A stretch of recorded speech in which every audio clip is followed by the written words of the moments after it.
Ever get a song stuck in your head? You know, one of those earworms you just can't shake. Oh, absolutely. Happens to me all the time. But what if I told you that that annoying earworm could actually be like a secret weapon? A secret weapon. Yeah, for learning English. Oh, interesting. Tell me more. Well, welcome to Podcast Listen and Learn English, the show that helps you unlock fluency, but we do it in kind of creative ways. I like it. I'm George, by the way, and I'll be your host for this deep dive. And I'm Diana, excited to be here. And Diana, we are diving deep today Into what exactly? into a whole bunch of articles all about using music to master English. Music, really? Yep. Think of this deep dive as like your cheat sheet to this fun and seriously effective way to really level up your language skills. I'm intrigued. So for those of us who might be skeptical, why does music work so well for learning a language? I mean, it almost seems too good to be true, doesn't it? Right. But there's actual science behind it. Hmm. Music, it actually taps into these fundamental ways our brains, they process and remember information. Oh, I see. Like, think about how easy it is to remember lyrics from a song, even if you haven't heard it in years. Oh, for sure. Like, I can barely remember what I had for breakfast, but I can still sing along to, like, all the Spice Girl songs from the 90s. Right, exactly. And it's not just some random fluke. So there's a reason. Yeah, researchers have actually found that the repetition in music, the rhythm, it activates this specific part of the brain. A specific part. Yeah, it's called the hippocampus, and that part is super important for making long-term memories. Oh, wow. So those catchy lyrics, they're actually helping us solidify all that vocabulary and grammar. Yeah, without us even realizing it. It's like music is this sneaky tutor embedding the English language deep into our brains. I love that. But I've also heard that music can help with pronunciation, too. Oh, yeah, definitely. Music is like a master class in pronunciation, especially natural pronunciation. How so? When you listen to songs, you're kind of subconsciously absorbing all these nuances of how English is actually spoken. Nuances like what? Like the intonation, the rhythm, the stress patterns. Ah, the things that are so hard to learn from a textbook. Exactly. It's like having a native English speaker just like whispering all these pronunciation secrets right into your ear. I love that analogy. And because songs use vocabulary and phrases in like real life context, Right. it's so much easier to understand what they mean and then even more importantly, how to actually use them. Absolutely. So much better than just memorizing a bunch of random words from a list. Couldn't agree more. It's all starting to make sense now. It is. It really is. But before we go any further, do us a favor and hit that subscribe button and maybe leave a comment below and tell us what your all-time favorite English song is. Yes, we love to hear from you guys. Okay, so now let's get down to the nitty-gritty. All right, let's do it. How can our listeners actually use music to learn? Well, a lot of the articles we read suggest this step-by-step approach, and it all starts with picking the right songs. Right, because you got to start somewhere. Exactly. If you're just starting out, at the beginning of your English learning journey, it's best to start with songs that have a slower tempo and really clear lyrics. So songs that even someone with a very basic understanding of English could follow along with. Exactly. Think like Imagine by John Lennon or Perfect by Ed Sheeran. Classics. Right. They're like these perfect stepping stones packed with, simple but still super useful vocabulary and grammar. Okay, so we've got our beginner-friendly tunes all queued up. All right, what's next? What's next? It's time to bring in the technology. YouTube, Spotify, they're your new best friends, especially with those amazing lyric features they have. So it's like karaoke night, but for learning. Pretty much. Listen to the song a few times, while following along with the lyrics. Got it. And as you listen, pay attention to how the words are pronounced and really get a feel for the rhythm of the song. Makes sense. And then, once you kind of got a grasp of the lyrics, it's time to dig a little deeper. Ooh, I like where this is going. This is where things get really interesting. Tell me more. Don't just skip over words or phrases you don't know. You mean like look them up? Yeah, take the time to look them up, understand their meaning, and you know what? Try to use them in your own sentences. Yeah, that makes sense. It's one thing to recognize a word, but to really be able to use it, that's like next level stuff.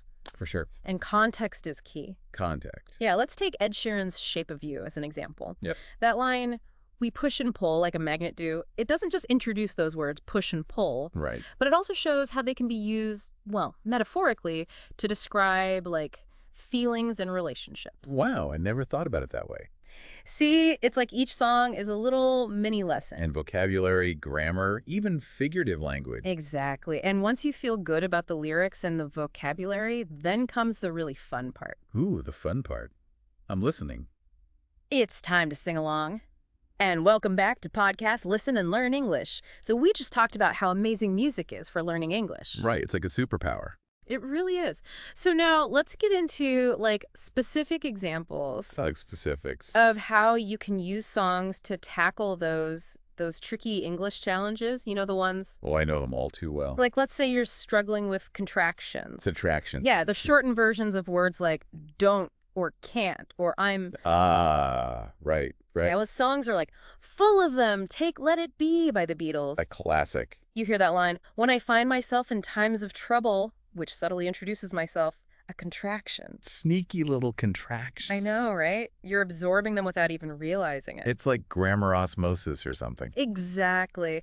But what about those sounds, those English sounds that just feel impossible? Oh, tell me about it. Well, songs are like your secret weapon for mastering those tricky sounds. Really? The repetition in music, it helps you practice those sounds again and again until they're like second nature. So like practice makes perfect. Basically, let's say you're working on that rolled R sound, the one that gives so many people trouble. Oh, yeah, that one's tough. Adele's Rolling in the Deep. It's like boot camp for that sound. Boot camp, huh? Sing along a few times and you'll be rolling your R's like a pro. Challenge accepted. But what about idioms and phrases? Those are tough because their meaning isn't, well, it's not always clear. I know, but that's another area where songs can be super helpful. How so? They often use idioms in a way that makes the meaning pretty clear Clear how? through the context, through the emotion of the music. I see. Think about Let It Be, the phrase from that Beatles song. Okay. You hear it in the context of accepting tough situations, finding peace. Right. So you're not just learning the words, you're feeling the deeper meaning. Powerful stuff. It is. So we've talked about intermediate learners. Right. What about those who are just starting out, the beginners? Any tips for them? Yeah, because starting can be, well, intimidating. For sure. But even beginners can benefit from music. They can. Absolutely. Our sources recommend starting simple. Simple like what? Like with children's songs, nursery rhymes. Like Twinkle, Twinkle, Little Star? Exactly. Easy to follow, lots of repetition, perfect for building a solid base. I can see that. Then as you gain confidence, you can move on to pop songs with slower tempos, really clear diction. Okay, that makes sense. The important thing is to find music you actually enjoy.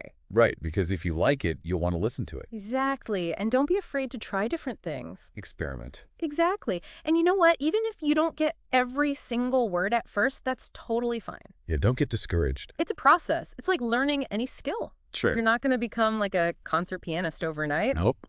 Same with English. Be patient with yourself, celebrate those little wins, and most importantly, have fun while you're learning. Love that advice. And speaking of fun, I think it's challenge time. Ooh, a challenge. I'm game. Listeners, are you ready?